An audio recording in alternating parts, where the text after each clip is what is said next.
toddlers, I'm Miss Elisa with St. Mary's County Library, and today I am super excited to be bringing you virtual pint-sized playtime. So virtual pint-sized playtime is all about giving parents new and fun ideas for sensory play with their little ones using materials that you may already have at home. These activities may get messy, but all of them encourage creative play, experimentation, and learning through new experience.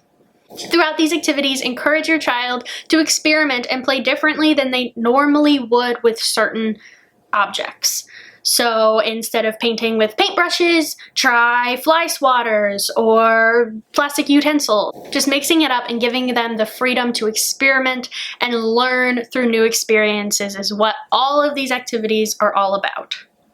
So today's activities are all art-based, so you will need a variety of different materials for each one. I will be recommending ideal supplies, but also giving you alternatives if you don't happen to have the materials that I am using. So first up, we have my favorite activity, and that is ice cube paints. It's a pretty easy project to make. The only downfall is that it can get quite messy because you are painting with food coloring and ice. I would definitely recommend setting up a bunch of newspaper on the kitchen floor and letting your littles go wild, doing it in the garage, doing it outside, or taking a leaf out of our book and laying down a tarp, just to provide them with a little bit more freedom, because we know they're gonna make a mess, and allowing them to do that will actually encourage more creative play.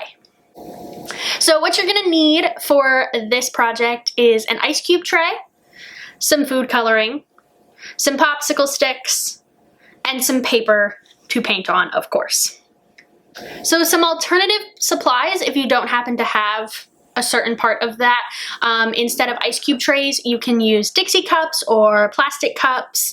Instead of popsicle sticks, you could use plastic utensils, especially if you're going to use plastic cups and make really big ice cube paints. The plastic utensil is probably going to hold up a little bit better. You can also save up popsicle sticks from popsicles that you're eating throughout the week. Or if you are really feeling it, you can bypass all of the actual making of this and just paint with popsicles.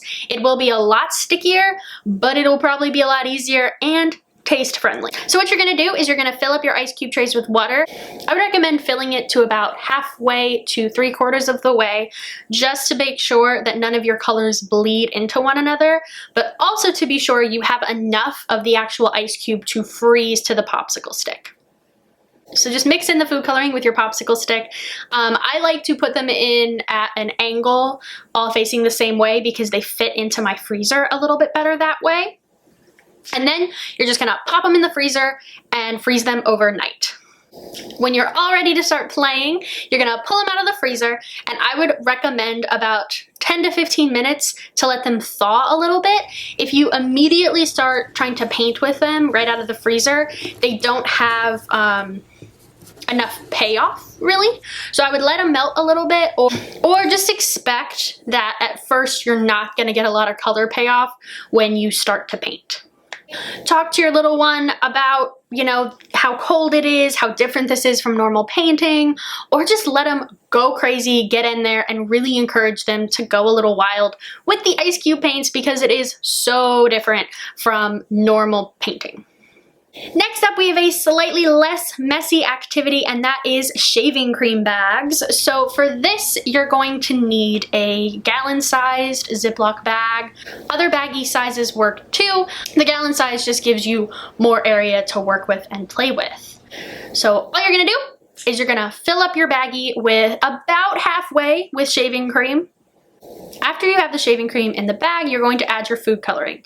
You can add one color, you can add multiple colors. Multiple colors gets a little tricky because they tend to not mix that well, and they will make like a muddy brown color with the base of whatever colors you put in. I would recommend one color, but totally experiment with that. And after you have your shaving cream and your food coloring in there, you're going to get all of the air out of the bag. I did not get all of the air out of my bag, and I definitely had some hiccups. It just doesn't work quite as well when you start to play with the bag if you don't get all the air out. After you get all the air out, you're going to seal it, and then you're going to tape the edge just as an extra security measure. Getting all the air out does prevent explosions of shaving cream everywhere, but taping that end up really is just an extra security measure to make you feel a little bit better. Now, just let your child squish and shake and get all of that food coloring distributed into that shaving cream, and that is step one. After that, they can take their finger or even a Q-tip and start drawing in the shaving cream. So it's kind of like mess-free finger paints, but it's a super, super fun way to draw and paint, and it's definitely a different texture than they may be used to, but it's super, super fun to experiment and play with that. Next up, we have another paint-related activity. This one is slightly less messy than some of the other paint activities we have. This is ping pong ball painting. For this, you're going to need either a plastic takeout container or an old Tupperware. Grab some paper, grab some paint, and a ping pong ball. If you don't have a ping pong ball, you can make a little ball out of aluminum foil. That works just as well. So what you're gonna do is you're gonna make sure your paper can fit inside of the Tupperware, so you're gonna cut that down.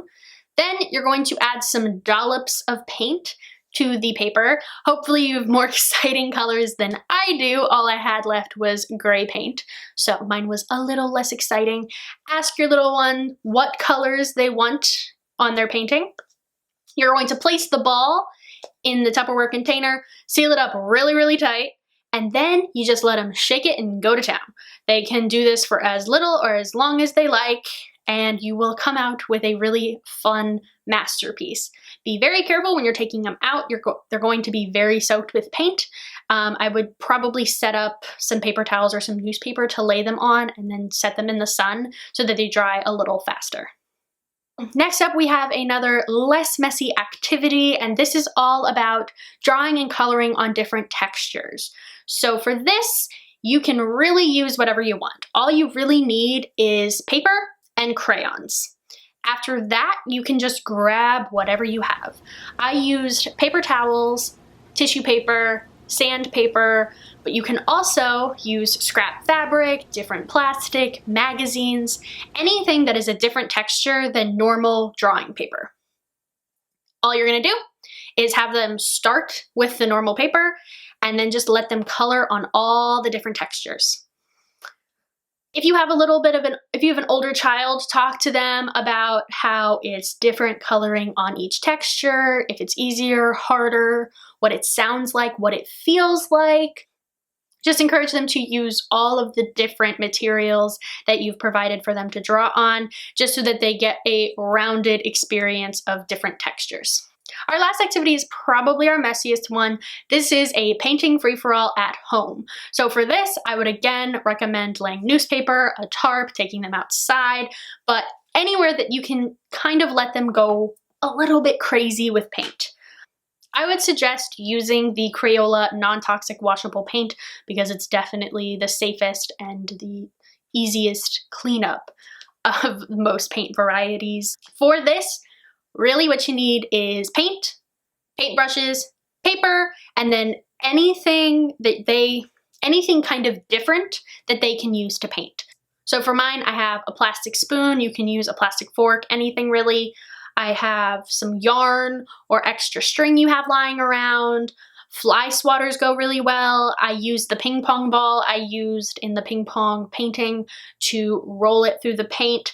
There's a million different things that you can use just as a different painting utensil, and it provides a different experience for your little one. Talk with them, show them, let them go wild, because all of it is very different and it provides a very creative play experience. So those are the 5 activities for today's Pint-Sized Playtime. Really, the main idea is to focus on those 5 senses. Sight and touch are really easy to connect back with all of these activities, just because everything is going to look and feel a little bit different, but make sure you're just encouraging them to think about that. Obviously with babies, just letting them play is going to be great for them. It encourages creative play and experimentation and just lets them go wild and crazy. For older children, for toddlers and things like that, make sure you're bringing their attention to the differences in what they're seeing and what they're feeling. Same thing goes with what they're hearing. Ask them, does the tissue paper sound different when you draw on it? Does the sandpaper sound different? What does the ping pong ball sound like? Things like that. Or even smell. What does the paint smell like? What does the shaving cream smell like? You can incorporate that. Taste is a little hard here because it is art and we don't want anybody tasting the paint, but try to incorporate all 5 senses any way you can. I hope you guys enjoyed today's pint-sized playtime. I had a lot of fun sharing these ideas with you. I'll see you guys again in 2 weeks for another one and 5 more great ideas for how to do sensory play at home.